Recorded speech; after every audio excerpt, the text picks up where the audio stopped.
Welcome back बेटा। आज का टॉपिक है माइक्रोस्कोप। बेटा देखिए, जैसे वर्ड से ही कंफर्म हो रहा है माइक्रोस्कोप। माइक्रो मीन्स क्या हुआ? छोटी चीज़ों को देखना। छोटी चीज़ों को देखने के लिए जो हम लोगों को डिवाइस चाहिए, उस डिवाइस का नाम क्या रखा गया बेटा? माइक्रोस्कोप रखा गया। अब इस माइक्रोस्कोप के केसेस में हम लोग यही चीज़ फाइंड आउट करेंगे, जब हम लोग किसी छोटे ऑब्जेक्ट को देखते हैं तो हमारा लेंस काम क्या करता है? उस चीज़ को मैग्नीफाई करके बड़ा करके दिखाता है। जब वो उसे बड़ा करके दिखाएगा तो इमेज कितनी बड़ी बन सकती है ऑब्जेक्ट के कंपैरिजन, उस चीज़ को फाइंड आउट करने के लिए बेटा हम लोग वर्ड यूज़ करते हैं मैग्नीफाइंग करना।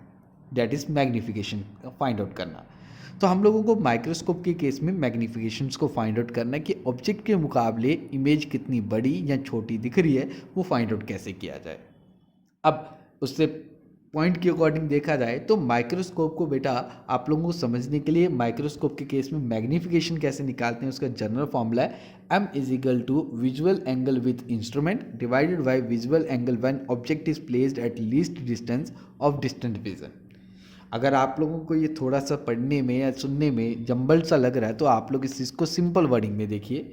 जैसे आप लोगों ने प्रीवियस में अभी तक पढ़ते आए थे कि मैग्नीफिकेशन किसके बराबर होती थी? Height of image upon height of object के बराबर होता था। ऐसे ही जब इमेज एंगल बनाती थी तो ड्यूरिंग लास्ट लेक्चर में, वीडियोस लेक्चर में मैंने आपको क्लियर किया था कि हम लोग हमेशा एक ट्रिक बना लेंगे कि इमेज जब भी कोई एंगल बनाएगी मैं उस एंगल का नाम हमेशा क्या रखूँगा? बीटा मेंशन करूँगा। इसी तरीके से ऑब्जेक्ट जब भी कोई एंगल बनाएगा मैं उस एंगल का नाम हमेशा क्या मेंशन करूँगा? यहाँ के केस में अल्फ़ा मेंशन करूँगा। और इसी तरीके से एक और वर्ड मैंने वहाँ के केसेस में यूज़ किया था कि जब हमारा कोई नॉर्मल कोई एंगल क्रिएट करेगा उसका नाम क्या रखेंगे हम लोग? गामा। तो इसी तरीके से सिमिलरली याद रख लीजिए, जब आपकी इमेज कोई एंगल क्रिएट करेगी तो उसका नाम मैं यहाँ के केस में क्या मेंशन करूँगा? That is known as beta. और ऑब्जेक्ट कोई एंगल क्रिएट करेगा उसका नाम क्या रख दूंगा? अल्फा। तो इस तरीके से आपको अच्छे से अंडरस्टूड हो जाएगा कि मैग्नीफिकेशन का जनरल फॉर्मूला क्या था? Height of image upon height of object. तो इमेज ऊपर आ रही है, इमेज के एंगल की बात करनी है, दैट इज बीटा आ गया। जब ऑब्जेक्ट आ रहा है तो ऑब्जेक्ट के एंगल की बात करनी है, दैट इज क्या आ गया आपका? अल्फा। अब इसी तरीके से मैंने माइक्रोस्कोप को यहाँ के केस में दो कैटेगरी में डिवाइड किया हुआ है। पहली कैटेगरी जिसका नाम क्या रखा गया? Simple microscope. और सिंपल माइक्रोस्कोप को एक और नाम से जाना जाता है मैग्नीफाइंग गिलास भी कहा जाता है। और इसी तरीके से दूसरा माइक्रोस्कोप जिसका नाम क्या रखा गया? Compound microscope. देखिए बेटा, सिंपल माइक्रोस्कोप तो अक्सर आप लोग छोटी क्लासेस में से भी यूज़ करते आ रहे थे। आप लोगों को जब ज्योमेट्री बॉक्स आप लोग बाई करते थे उसके अंदर एक छोटा सा लेंस सा दिया जाता था, वो जो था उसे हम लोग कहते थे मैग्नीफाइंग ग्लास। इसी को हम लोग दूसरा नाम देते हैं सिंपल माइक्रोस्कोप। अब कंपाउंड माइक्रोस्कोप की अगर मैं बात करूं तो ये जनरली जब आप लोग हायर क्लासेस में जाते हैं 11th-12th में, तो तब आप लोगों को बायो वाले स्टूडेंट्स को जो माइक्रोस्कोप यूज़ करते हैं ना, वो माइक्रोस्कोप कौन सा होता है? Compound microscope. और इसका नाम कंपाउंड इसलिए पड़ा क्योंकि इसके केस में एक्चुअल में दो लेंसेज यूज़ किए जाते हैं। तो दो लेंस जब यूज़ करते हैं तो एक लेंस की जो इमेज होती है वो दूसरे लेंस के लिए एक ऑब्जेक्ट की तरह ट्रीट होती है। तो एक कॉम्प्लिकेशन क्रिएट हो जाता है, क्योंकि पहले एक लेंस से बड़ा सिंप्लीफाई आपको क्लियर रहता है कि कौन ऑब्जेक्ट कौन इमेज। लेकिन जब दो लेंसेज की बात आती है तो इसका मीनिंग एक लेंस जो इमेज बनाता है, दूसरा लेंस उसे ऐसे ट्रीट ऑब्जेक्ट करता है और देन आफ्टर दैट उसकी फर्दर इमेज बनाने की कोशिश करता है। इसलिए इसके अंदर ये थोड़ी सी कॉम्प्लिकेशन के कारण इसका नाम रखा गया कंपाउंड माइक्रोस्कोप। ठीक है। अब सिंपल माइक्रोस्कोप के केस में अगर बात करें तो हम लोगों को किस तरीके से इस क्वेश्चन को सॉल्व आउट करना है वो हम लोग जनरल तरीके जान लेते हैं। देखिए, मैं आप लोगों को फर्दर इसके लिए एक सिंपल सी चीज़ क्लियर करता हूँ। मैं इसकी डेरिवेशन पॉइंट भी बताऊंगा और साथ में अगर बात करें तो इसकी डायग्राम को कैसे ड्रॉ किया गया है इस चीज़ के बारे में भी जनरली अभी मैं आपको बताता हूँ। लेकिन उससे पहले एक चीज़ अच्छे से क्लियर कर लीजिए प्लीज़। देखिए, जैसे हम लोग एंगल अल्फ़ा और बीटा की बात करते हैं तो आप लोगों को पहले जो कंसेप्ट पढ़ाए गए थे उनके रिलेटेड ही कुछ कहानियाँ याद आनी चाहिए, क्योंकि पूरे ऑप्टिक्स में एक ही चीज़ बार बार चलती आ रही है। जब भी अल्फ़ा आ रहा है या बीटा आ रहा है, एंगल छोटे किए जा रहे हैं, उनको रिप्लेस किया जा रहा है। और आप लोग पिछले कंसेप्ट में ही ये पढ़ के आए थे, मैंने ड्यूरिंग लास्ट वीडियो लेक्चर में भी ये चीज़ क्लियर की थी कि अल्फ़ा को रिप्लेस करके क्या लिखना स्टार्ट कर देंगे हम लोग? tan अल्फ़ा लिखना स्टार्ट करेंगे। और जब बीटा आएगा तो इसका मीनिंग tan बीटा लिखना स्टार्ट करेंगे। जब हमारे सामने tan वर्ड निकल के आता था इसका मीनिंग ट्रिग्नोमेट्री, और trigonometry it means right triangle ढूंढनी और राइट ट्रायंगल के अकॉर्डिंग उनकी वैल्यूज़ को मेंशन करना। जब वैल्यूज़ मेंशन करेंगे तो आपका आंसर निकल आएगा। इसलिए सिंपल माइक्रोस्कोप के केस में सिंपली कहानी को एक चीज़ से दूसरी चीज़ से इंटरलिंक करिए। हम लोगों ने मैग्नीफिकेशन निकालनी, मैग्नीफिकेशन का फॉर्मूला था बीटा अपन अल्फा। एंगल छोटा किया, बीटा की जगह आ जाएगा टेन, अल्फा की जगह आ जाएगा टेन अल्फा। जब ये टेन आए तो समझ में आया ट्रिग्नोमेट्री फंक्शन है, ट्रिग्नोमेट्री फंक्शंस की वैल्यू को फाइंड आउट करना है, तो परपेंडिकुलर अपान बेस का फॉर्मेट लगाया, आंसर निकाल दिया। जब आंसर निकला तो फाइनल इक्वेशंस भी आपकी वहीं से बन जाएगी, ठीक है। अब अगर बात करें तो मैं यहाँ के केस में सिंपल माइक्रोस्कोप के लिए जो लेंस यूज़ कर रहा हूँ, क्योंकि मैग्नीफाई करना, तो मैग्नीफाई करने के लिए हमेशा आपको जो लेंस चाहिए होता है वो कौन सा होता है, कन्वेक्स। जैसे आपके सामने यहाँ के केस में ये कन्वेक्स लेंस भी आप लोगों को बताया जा रहा है। तो कन्वेक्स लेंस के केसेस में क्या होता है बेटा कि जो हमारे सेंटर पॉइंट है वो थिक होता है। देख लीजिए यहाँ के केस में सेंटर से अगर बात करें तो ये थोड़ा सा मोटा, और अगर बात करें किनारे की, ये बिल्कुल अगर बात करें बिल्कुल पतला पॉइंटेड इंडिकेट किया जा रहा है, ठीक है। That is your convex lens. और ऐसे ही कन्वेक्स लेंस को यहाँ के केस में हम लोगों ने मेंशन किया होगा।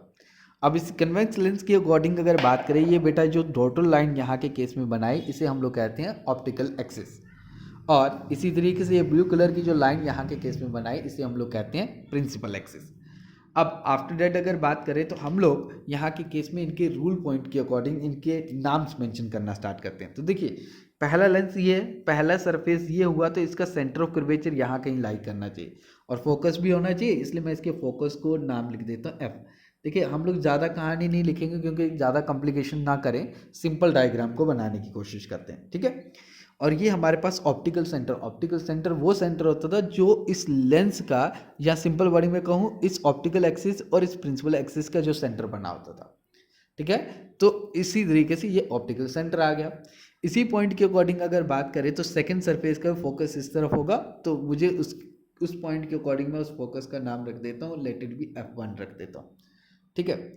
अब देखिए यहाँ के केस में मैग्नीफिकेशन कर रहे हैं, तो मैग्नीफाई करने का मीनिंग ऑब्जेक्ट को इस तरीके से रखना पड़ेगा ताकि ये इमेज बड़ी बनाए।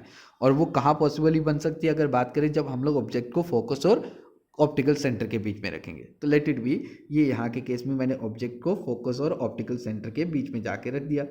जब मैं ऑब्जेक्ट को यहाँ पे जाके रखता हूँ तो उस पॉइंट के अकॉर्डिंग हमारी रेस यहाँ के केस में चलना स्टार्ट होंगी। तो पहली रे, जो कोई भी रे, हमारा रूल था any ray which is parallel to principal axis, अगर कोई ray parallel to principal axis हुई तो आफ्टर रिफ्लेक्शन वो कहाँ से पास करके जाएगी, फोकस से। इसलिए इसके केस में जो रे चल के आएगी वो फोकस से पास करके जाएगी। तो ये मेरे पास रे इस तरीके से फोकस से पास करके चलेगी, ये फर्स्ट रे। सेकंड रे अगर बात करें तो हमेशा कहाँ से पास करते थे बेटा, ऑप्टिकल सेंटर से। तो ऑप्टिकल सेंटर से अगर मैं पास करता हूँ तो इस ऑप्टिकल सेंटर के अकॉर्डिंग ये एक्सिस ऐसे करके चलना स्टार्ट होती थी, और ये रे पीछे जाके कहीं मिलती नहीं थी। इसलिए हम लोग इन्हीं रेज को बैक ट्रेस करते थे, और बैक ट्रेस करके यहाँ पे ये दोनों मिलती थी और वहीं पे इनको मिलाने की कोशिश करते थे। तो देखिए मैं इसी पॉइंट के अकॉर्डिंग इस रे को मिलाने की कोशिश करता हूँ। मैं यहाँ के पॉइंट के अकॉर्डिंग ये रे कहीं ना कहीं जाके मिलेंगी,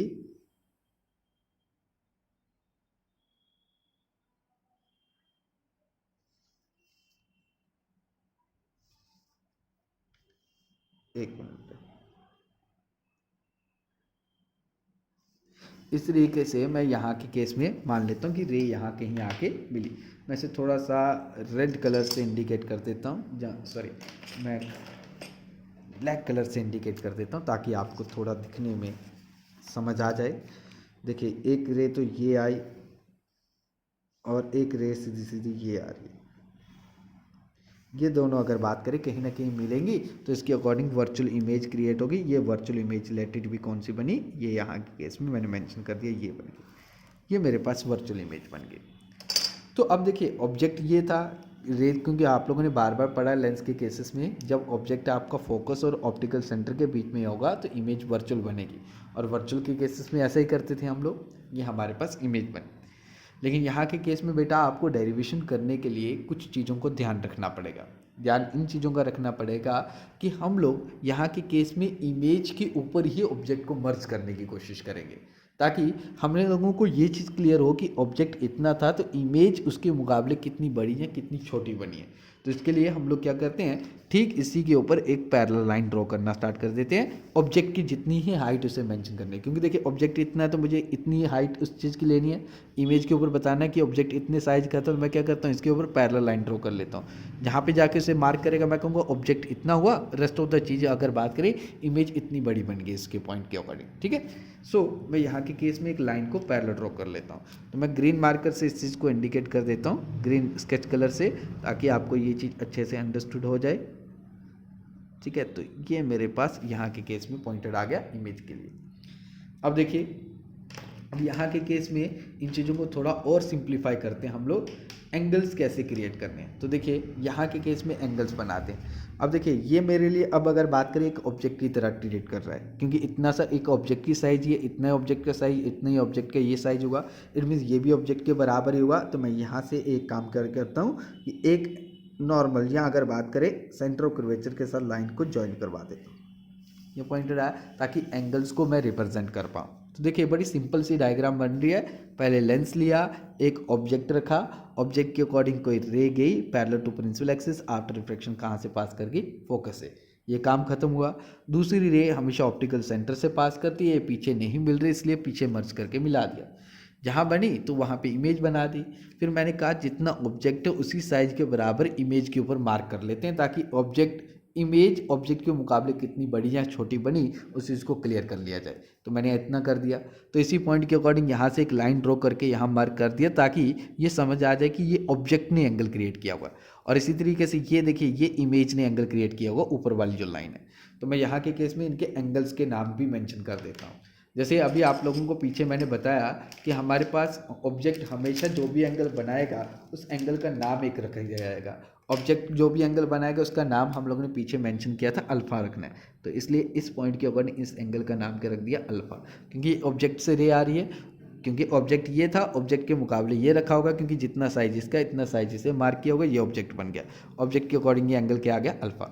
अब देखिए ये वाली जो रे यहाँ के केस में जा रही है, जिसे मैं अभी यहाँ के केस में शेड कर रहा हूँ थोड़ा, ताकि आपको क्लियर हो जाए, ये वाली जो सीधी सीधी यहाँ के केस में रे आ रही है, ये रे इमेज की तरफ से आ रही है, इसलिए इसका जो एंगल बनेगा, इस एंगल का नाम मैं यहाँ के केस में रख देता हूँ बेटा बीटा, ठीक है। तो इमेज के अकॉर्डिंग जो एंगल आएगा बीटा, ऑब्जेक्ट के अकॉर्डिंग जो एंगल आएगा उसका नाम क्या रख दिया, अल्फ़ा। अब मैं इनके नाम थोड़े से मेंशन कर देता हूँ, जैसे आप लोगों को एज यूजुअल मैं पीछे भी करवाता आ रहा था, जितना सिंप्लीफाई कर सके इतना करें। तो हमेशा ऑब्जेक्ट का नाम क्या रखते थे, ए, ऑब्जेक्ट का नाम ए बी, तो ये ऑब्जेक्ट का नाम आ गया ए बी। जो इमेज रखते थे उसका नाम क्या रखते थे, ए डैश बी डैश, तो इसके केस में ये ए डैश आ गया, और यहाँ के केस में ये क्या आ गया आपका, बी डैश आ गया, ठीक है। और इस पॉइंट का नाम मैं यहाँ के केस में रख लेता हूँ बेटा डी, ठीक है। अब हम लोग इसकी डेरिवेशंस की तरफ चलते हैं। तो हमारे पास मैग्नीफिकेशन निकालने का जनरल फॉर्मूला क्या था, M is equal to beta upon क्या था, अल्फ़ा के बराबर होता था। तो अब अगर बात करें तो बीटा फॉर स्मॉल एंगल के लिए अगर बात करें तो हम लोगों ने ये बार बार पढ़ा हुआ है, छोटे एंगल के लिए यहाँ के केस में जो बीटा है उसे रिप्लेस करके क्या लिखना स्टार्ट कर देंगे, हम लोग इसकी जगह लिखेंगे tan बीटा। बीटा किसके बराबर हो जाएगा, ऑलमोस्ट tan बीटा के बराबर, और tan अल्फ़ा किसके बराबर हो जाता है, ऑलमोस्ट tan अल्फ़ा इस अल्फ़ा के बराबर।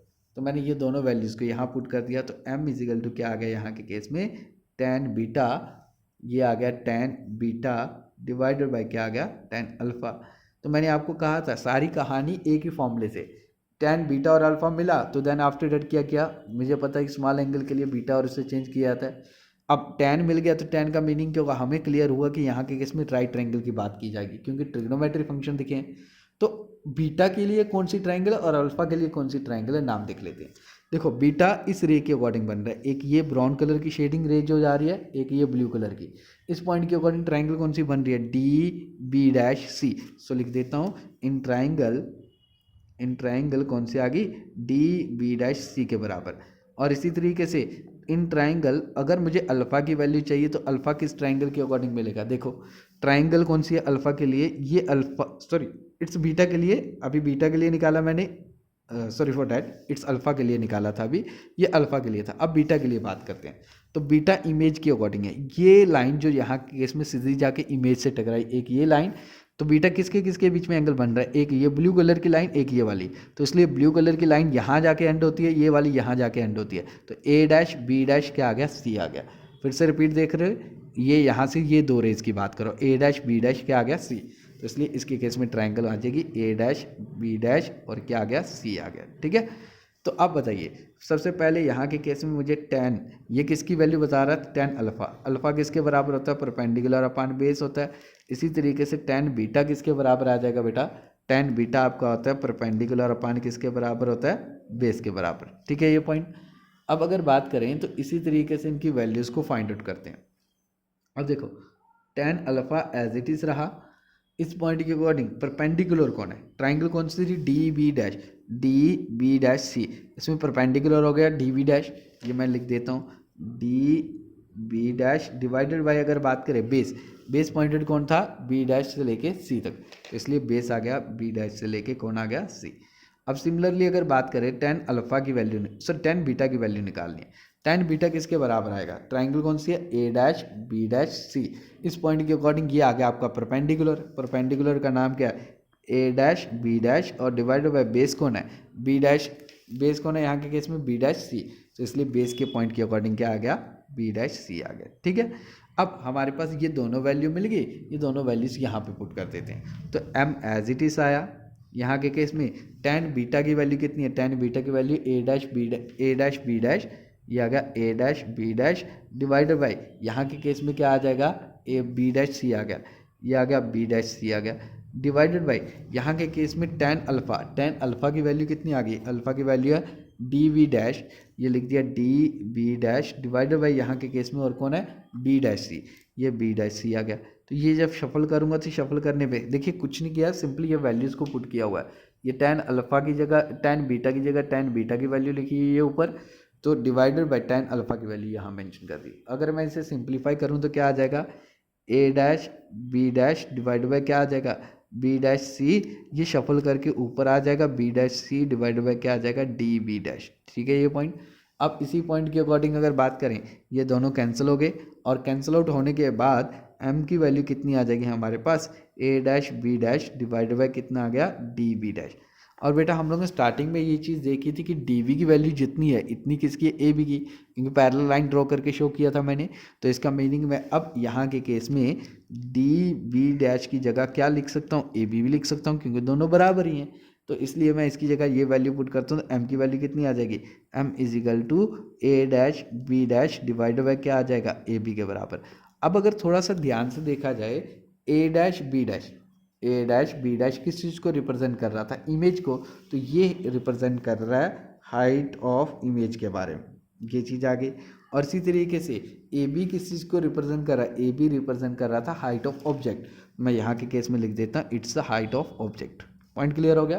तो हमारे पास जनरली एम का फॉर्मूला क्या बन चुका अभी तक, मैं आपको यहाँ के केस में मेंशन करता हूँ ताकि आपको क्लियर रहे। एम की वैल्यू आ चुकी है आपके पास हाइट ऑफ इमेज अपान क्या था, हाइट ऑफ ऑब्जेक्ट के बराबर आया।